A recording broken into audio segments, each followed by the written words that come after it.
Lección número 7 de la verdad fundamental. La mesa del Señor.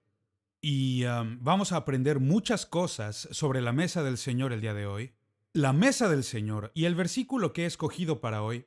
En verdad se me hizo difícil escoger el que fuera el mejor versículo para este tema, pero escogí este y Primera de Corintios 11:26. ¿Alguien se lo sabe de memoria? Le voy a animar, memorice estos versículos porque estos le dan bastante perspectiva en cuanto al tema que analizaremos. Así que vayamos a 1 Corintios 11:26. Así pues, todas las veces que comieres este pan y bebieres esta copa, la muerte del Señor anunciáis hasta que Él venga. 1 Corintios 11:26. Ahora vamos a destacar un par de puntos antes de continuar con este tema. El verso dice todas las veces. El versículo no dice que sea algunas veces. La Biblia no nos enseña ni nos da ninguna instrucción en cuanto a cuántas veces debemos tomar la mesa del Señor, pero debería ser seguido. Es decir, no es algo que debemos descuidar o que deberíamos olvidar, o que sea algo a lo que no deberíamos ponerle valor. Por otro lado, existen congregaciones en que cada reunión toman la cena del Señor. Y honestamente no veo nada malo con esto, pero el problema es que puede convertirse solamente en un rito y llegas a hacerlo solo en una forma ritualista en lugar de pensar en lo que estás haciendo. Y en mi opinión, ese es un error trágico.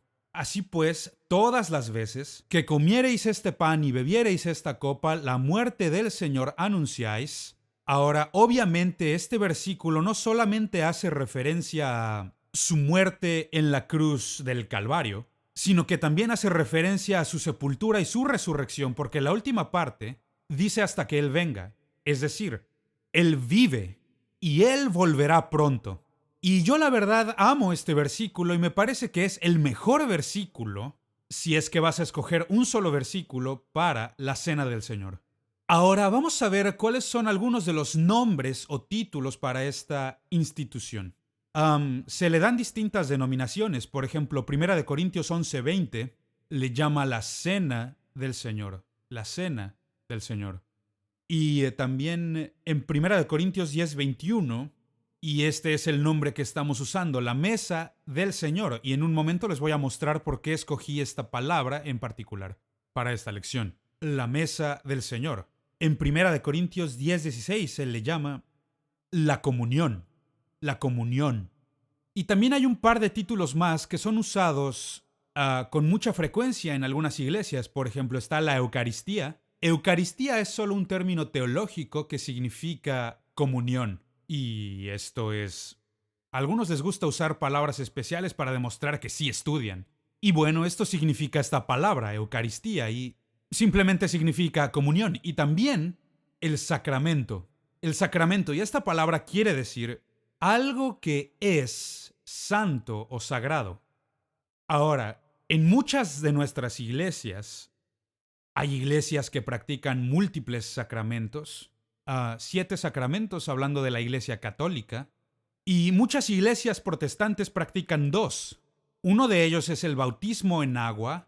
El bautismo en agua es un sacramento, es algo que es apartado, algo que es santo, que es sagrado, y representa el sello del pacto. Y para ti y para mí es lo mismo, siendo cristianos, que la circuncisión para los judíos era un sello del pacto. Y luego está la mesa del Señor, que es un sacramento, y ambos son los que comúnmente se practican. La mesa del Señor sería una cena de pacto.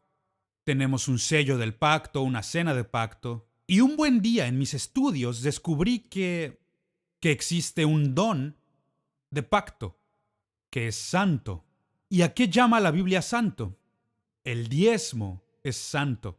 Lo primero de 10, la 10ª parte, es santa porque le pertenece a Dios y es parte de nuestra relación del pacto con Él. Y esto lo encuentro muy interesante. Ahora, ¿quién fue quien instituyó la comunión? Jesús fue quien instituyó la comunión. Y esto es evidentemente algo muy especial para Él, porque dice en Lucas 22, dice, ¿cuánto he deseado, y la palabra que aquí utiliza es ferviente pasión. Quiere decir que esto es algo muy especial para mí. ¿Cuánto he deseado comer con vosotros? Y repite este concepto, comer con vosotros esta Pascua. Entonces fue Jesucristo quien instituyó a partir de la fiesta de la Pascua, de ahí instituyó lo que hoy conocemos como la mesa del Señor. Y también encontramos en 1 Corintios capítulo 11, versículo 23, y aquí es donde el apóstol Pablo dice que Jesús le dio revelación especial en cuanto a la mesa del Señor, el sacramento, la comunión. Y es así como hemos recibido todo esto. Ahora respondamos la pregunta, ¿cuáles son los símbolos utilizados en la comunión? El primero es la mesa. Y esta es la razón por la que escogí este título para esta lección, la mesa del Señor. Porque en muchas ocasiones se nos olvida la mesa en la comunión. Y aún así es una parte muy importante del servicio de comunión. En 1 Corintios 10:21 y también en Lucas 22:30, en ambos versículos se hace referencia a la mesa. En Lucas 22:30 es donde Jesús está hablando sobre su retorno y cuando Él regrese invitará a sus siervos para que se sienten junto con Él en la mesa. La mesa es un lugar muy importante. Segundo, el pan. El pan. En 1 Corintios 10:16 y en Lucas 22:19 hace referencia al pan. El tercero es el vino, o también, como muchas iglesias le nombran, fruto de la viña. Y esto lo obtienen de la versión King James. Es una traducción muy querida y honestamente la versión King James utiliza palabras muy hermosas en el idioma inglés. Entonces utilizan fruto de la viña en lugar de utilizar la palabra vino. Pero en muchos lugares se hace referencia al vino. En 1 Corintios 10:16 también, en Lucas 22, versos 17 al 20. Ahora retrocedamos y veamos estos tres diferentes elementos y ver cuál es el significado de estos símbolos. ¿Qué es lo que representan para ti y para mí? En primer lugar, la mesa. La mesa, que muchas personas pasan por alto. La mesa significa el lugar donde nos congregamos en amor y en unidad. Yo disfruto mucho adorar al Señor en cualquier lugar del mundo en que me encuentre, porque la presencia de Dios debe estar contigo en donde estés. Pero hay algo muy especial cuando te reúnes con los hermanos y las hermanas, y como en esta mañana mientras adorábamos a Dios, de pronto sientes un cambio en la atmósfera, ¿o no? Hay algo en la química. Es la presencia de Dios, es un lugar de amor, un lugar de comunión. Entonces nunca pases por alto la mesa. La mesa es un símbolo de lo que estamos haciendo todos juntos cuando nos reunimos. Y es aquí donde muchos cristianos se pierden el mensaje de la mesa del Señor. Porque solo quieren participar de la mesa del Señor con su familia, en casa, o solo quieren tomarla en un lugar en privado. Y yo no creo que eso sea incorrecto, que sea malvado. Muchas veces como ministro yo supe de personas que no tenían permitido ir a la iglesia o que no podían ir al servicio y yo iba al día siguiente como pastor a sus casas y les servía la comunión personalmente, privado. No hay nada incorrecto en esto, pero el elemento que pierdes es la mesa, el lugar en donde todos nos reunimos. El segundo elemento que mencionamos es el pan. El pan. El pan representa dos cosas aquí. Número uno, el cuerpo herido de Cristo Jesús. Se refiere a su muerte en la cruz, donde su cuerpo fue partido por nosotros. Pero no solo se refiere en ese sentido literal al cuerpo de Cristo muriendo en la cruz, sino que refiere a la iglesia. La iglesia. La Biblia es muy clara al respecto. Si vamos una vez más a 1 Corintios 10:16, dice que la iglesia es el cuerpo de Jesucristo. Entonces, cometemos el mismo error cuando pasamos por alto la iglesia, el cuerpo de Cristo. así como también es un error pasar por alto el cuerpo natural y literal de Jesucristo. Y te doy la referencia aquí. Primera de Corintios 10, 16 y 17. Es bastante claro y yo sé, como se dice por ahí, le predicas al coro, estoy hablándole a la gente que ya viene a la iglesia, pero yo te animo, si no eres parte de la iglesia local, entonces encuentra tu lugar en la comunidad, en la familia espiritual, porque esto también forma parte del significado de la mesa del Señor. El tercer elemento es el vino. El vino representa la sangre de Cristo Jesús que fue derramada o que fue ofrecida por nosotros. Algunos usan la palabra verter, pero la palabra verter tiene la connotación de que fue un accidente, y esto no fue un accidente. Su sangre fue derramada deliberadamente como un sacrificio por nuestro pecado. Y te doy la referencia escritural, Mateo 26, verso 28, y Primera de Corintios 11, 25. Te animaría a que personalmente busques y leas estos versículos, porque van a ayudarte en tu entendimiento de este tema de suma importancia. Ahora, volvamos al Antiguo Testamento y veamos lo que la Biblia dice en el Antiguo Testamento al respecto de esta institución neotestamentaria que Jesús nos da. ¿Cuáles son los símbolos o cuáles son los prototipos de lo que estamos estudiando hoy? En primer lugar, la primera vez que la palabra comunión es mencionada en la Biblia es en Génesis capítulo 14 y fue Melquisedec. Melquisedec, quien fue el rey de Jerusalén. El nombre Melquisedec también significa justicia.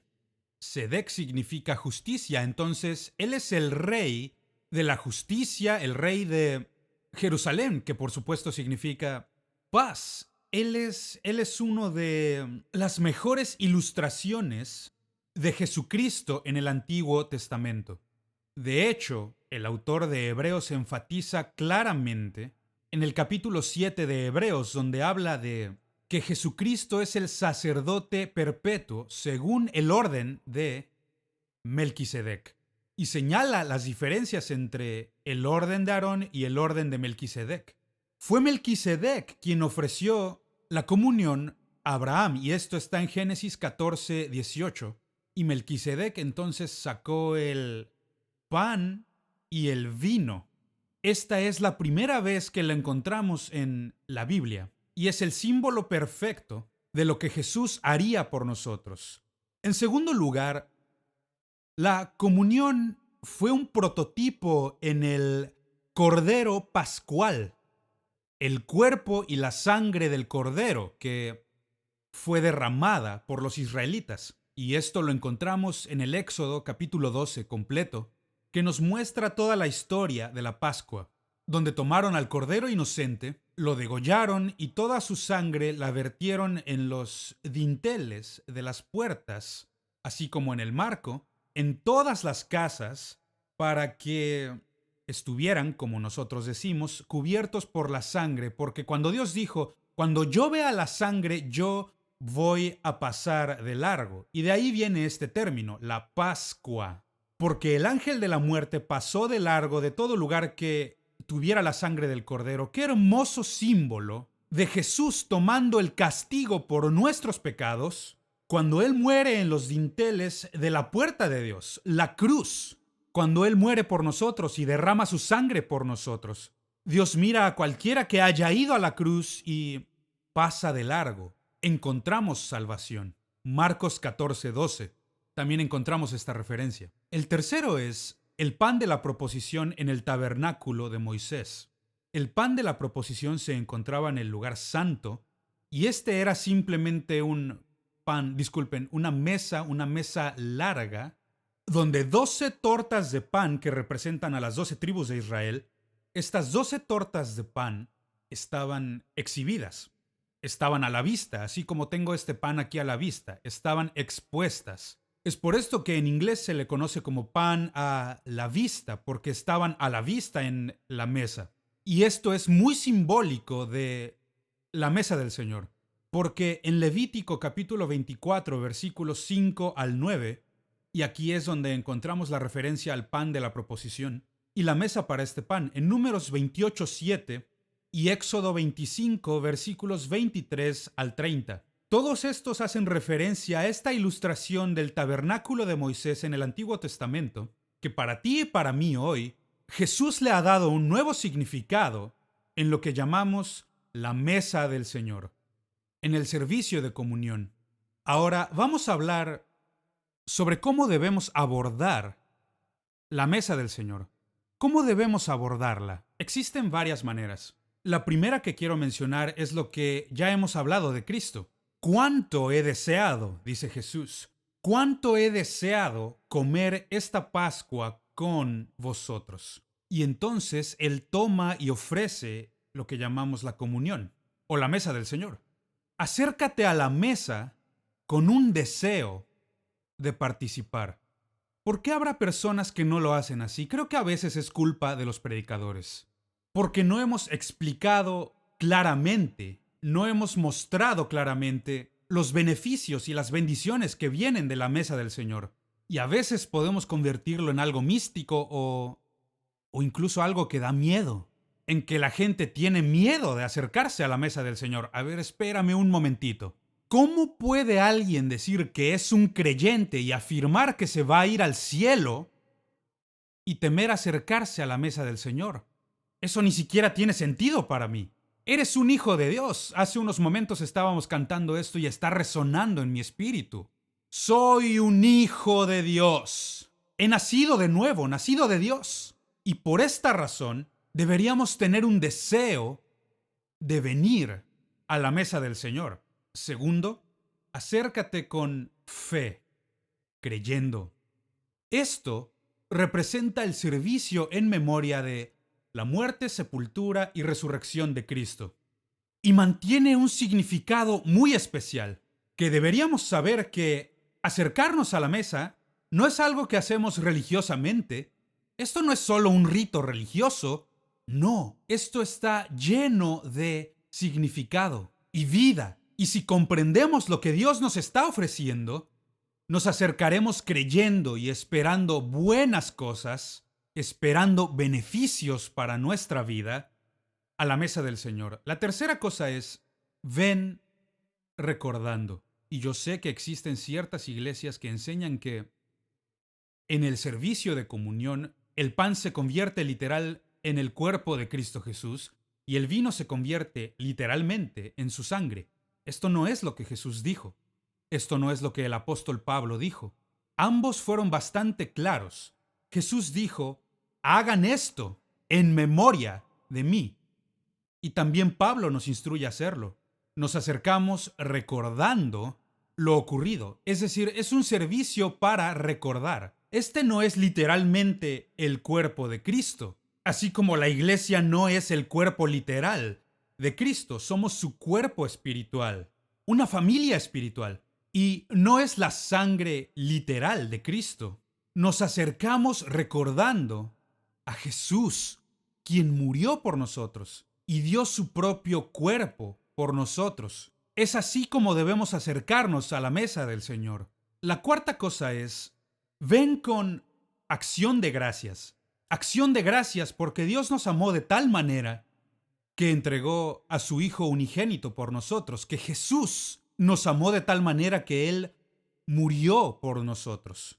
Y no se puede encontrar mayor amor que este. Muchas personas hablan sobre el amor, pero Jesús nos mostró su amor. Y Él murió por nosotros. Y debemos acercarnos de esta manera, el tener un corazón agradecido.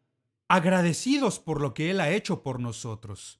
Acercarnos como el cuerpo de Cristo, como ya hemos mencionado antes, como la iglesia.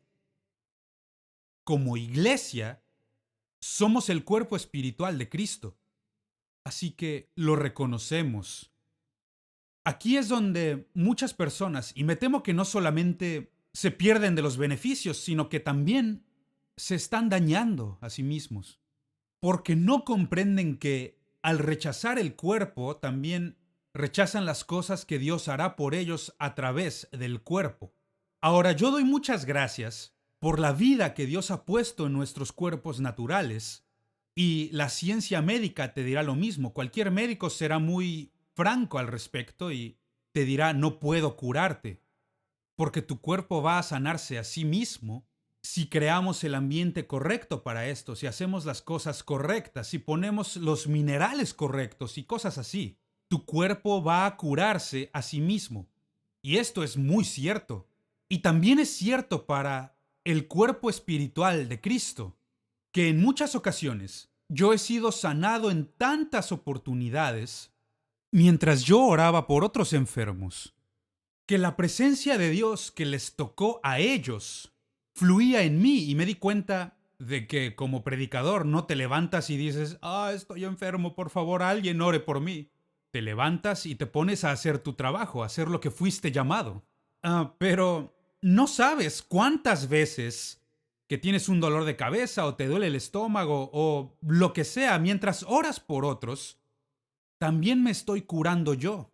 Entonces nos acercamos como el cuerpo de Cristo y hay tantas bendiciones, tantos beneficios que vienen con esto. Y quiero darte la escritura, 1 Corintios 10:17. Y otro punto es, acerquémonos a la mesa compartiendo juntos. Y precisamente aquí obtenemos la palabra comunión, que significa compartir en común. No solamente es mi Jesús, no, Él es nuestro, como el cuerpo de Cristo. Y como cuerpo de Cristo venimos compartiendo unos con otros.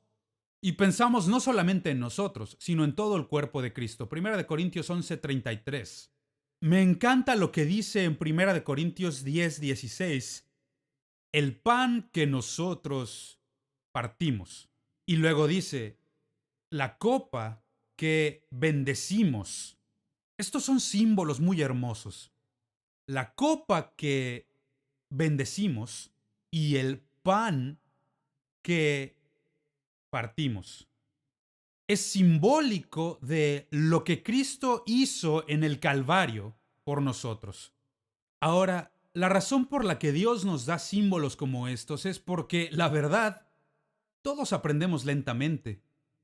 Y Dios debe repetirnos las cosas. La repetición es el mejor instructor. ¿Cuántas veces ha tenido que decirle a su hijo una y otra vez porque somos así?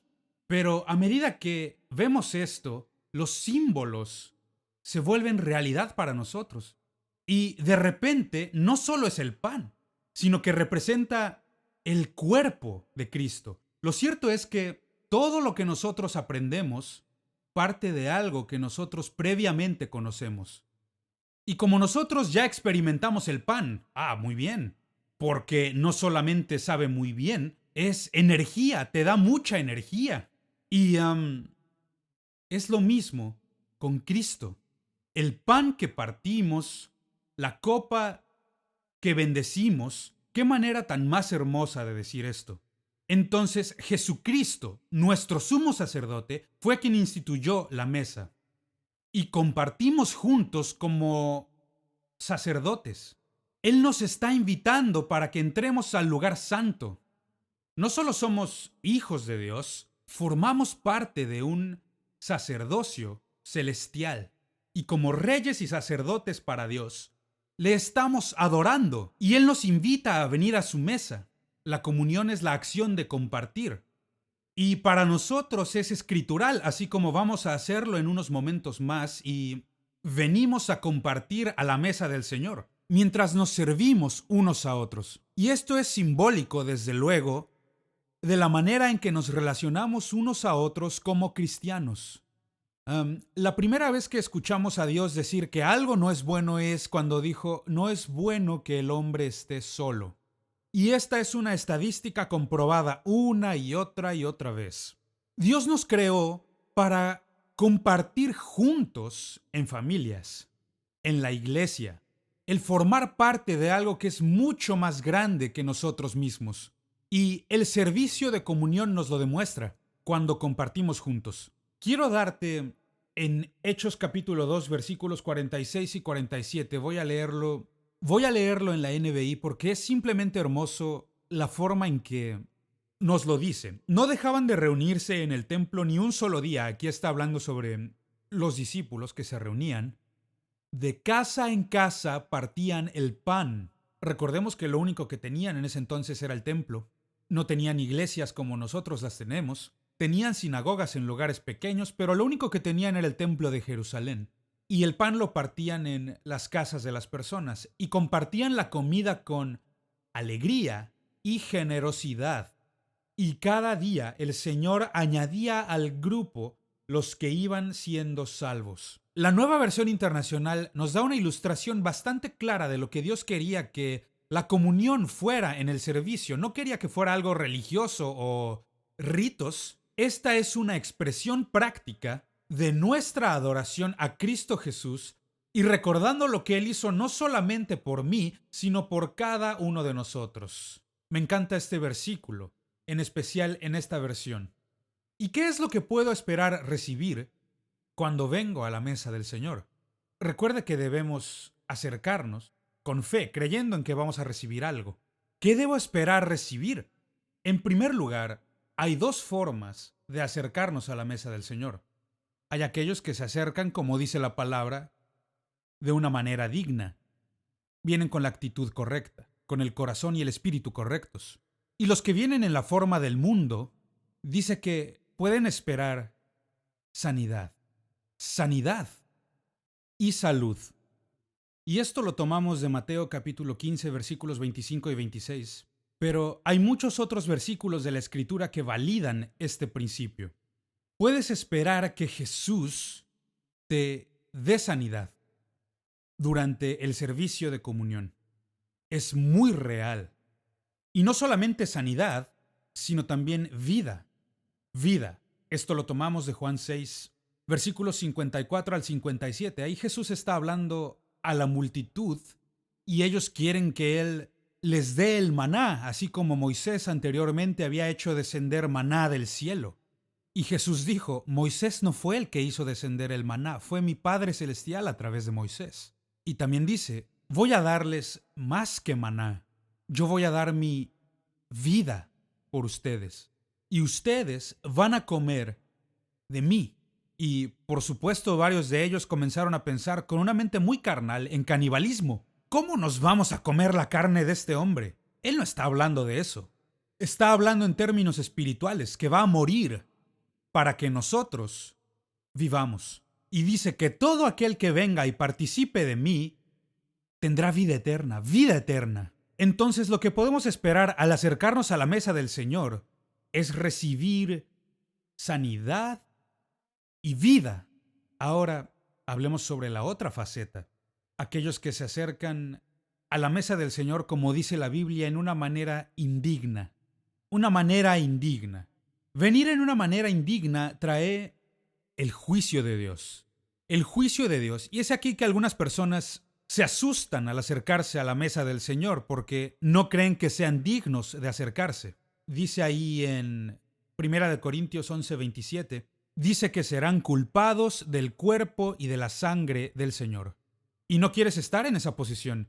Y de nuevo, se refiere no solo al cuerpo literal de Cristo, sino a la iglesia, el cuerpo espiritual de Cristo, que recibes juicio del cuerpo y de la sangre de Cristo. En segundo lugar, están comiendo y bebiendo juicio. En otras palabras, algunas traducciones utilizan esta palabra que es muy fuerte. Condenación, su propia condena. Que te acercas no con toda la honestidad o sinceridad. No te acercas para adorar a Dios, te acercas por la razón equivocada o el motivo incorrecto. Traerás el juicio de Dios sobre ti mismo y finalmente en el versículo 30 dice que hay debilidad, enfermedad y muerte. De hecho, dice que algunos de entre vosotros ya han muerto porque no discernieron el cuerpo del Señor. Ahora, enfatizamos aquí porque estamos hablando de la forma indigna de acercarse. ¿Y qué es lo que nos hace dignos? Es nuestra fe en Cristo Jesús. Él es quien nos ha hecho dignos. Es Él quien nos está invitando a venir y cenar.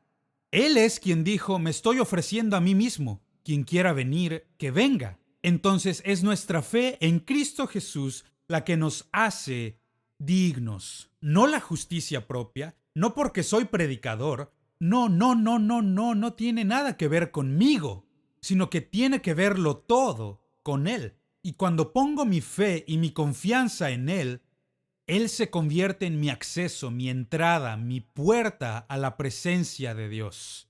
Espero que todos lo comprendamos porque es imposible llamarse hijo de Dios y no ser dignos. Los únicos indignos son las personas que son manipuladores o engañadores, personas que no pueden dejar de crear intriga. Este tipo de personas es el que va a caer en su propia trampa. Pero para aquellos que se acercan en fe, creyendo en Jesucristo, Él nos da la bienvenida a todos para que vengamos a la mesa, para estar juntos, en comunión, en armonía y en amor. Todo hijo de Dios, todo aquel que ha nacido de Cristo, todo aquel que ha puesto su fe y su confianza en Cristo Jesús, toda persona cuyo nombre ha sido escrito en el libro de la vida, tienen los cielos abiertos, las puertas abiertas, y Dios te está invitando a venir. Y por esto practicamos lo que es la comunión abierta. Es decir, no es necesario que seas miembro de esta iglesia para poder participar de la comunión. Si eres un creyente, eres bienvenido a la mesa. Si tu fe está en Cristo Jesús, eres parte de la familia de Dios. Y te damos la bienvenida para que vengas y compartas con nosotros la mesa del Señor, la comunión. Todo hijo de Dios tiene ese derecho, esa oportunidad. Y un último punto que quiero mencionar al respecto de la manera indigna, porque no somos perfectos. Y esta semana algunos tal vez dijimos cosas de las que nos arrepentimos. Tal vez algunos actuamos de una manera en que tal vez no fue muy cristiano de nuestra parte. ¿Recuerdas cuando eras pequeño, cuando eras niño y tu mamá te hacía la cena? En algunos países le llamarán almuerzo. Y la cena estaba servida. Y ella te llamaba. Vengan niños, la cena está servida, vengan, vamos. Y esto lo escuché unas 100 veces o más. ¿Te lavaste las manos? ¿Alguno aquí escuchó a su mamá preguntándoles, ¿te lavaste las manos? A eso nos referimos en esta parte. Si haces algo de lo que te sientes culpable, algo que sabes bien que no debiste hacer, oye, la sangre de Cristo Jesús sigue siendo efectiva el día de hoy. Es efectiva para ti y para mí hoy. No es como que oramos una sola vez y Dios esperó que viviéramos en perfección a partir de ese entonces. No, no. Él sabe que somos gente, sabe que vamos a fallar, pero ¿te lavaste las manos? Si no lo hiciste y tienes algo de mugre en tus manos, vamos a orar y vamos a creerle a Dios que sea lo que sea que te condene, sea lo que sea que te haga sentir indigno. Te digo, amigo, Dios no piensa que seas indigno. Para eso entregó a Jesucristo por ti. Y lo único que debes hacer es lavarte las manos. Y vamos a hacerlo ahora mismo. Quiero cerrar esto con una oración.